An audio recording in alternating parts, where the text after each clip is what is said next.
મોરબી જિલ્લાની અંદર આવતી મોરબી માળિયા વિધાનસભામાં તાલુકા પંચાયત, જિલ્લા પંચાયત, મોરબી મહાનગરપાલિકા અને માળિયા નગરપાલિકાના ઉમેદવારો માટે આમ આદમી પાર્ટીના પ્રદેશ ટીમના તેમજ દિલ્હી સંગઠન ટીમમાંથી સુરેન્દ્ર કૌશિકજી, કચ્છ ઝોન પ્રભારી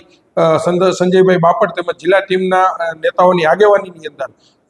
આમ આદમી પાર્ટીના સેન્સ પ્રક્રિયાનું આયોજન કરવામાં આવ્યું હતું અને આ સેન્સ પ્રક્રિયામાં મોરબી માળિયા વિધાનસભામાં આવતા તમામ ઉમેદવારોએ ભાગ લીધેલો હતો અને મોટી સંખ્યાની અંદર જે ઉમેદવારો પોતાની ઉમેદવારી નોંધાવવા માટે થઈ અને જે પહોંચ્યા હતા તો આ સેન્સ પ્રક્રિયા તદ્દન સ્પષ્ટીકરણથી એકદમ કરવામાં આવેલ હતી અને જ્યારે રાષ્ટ્રીય પાર્ટીઓ બંધ દરવાજે જ્યારે સેન્સ પ્રક્રિયાના આયોજનો કરતા હોય છે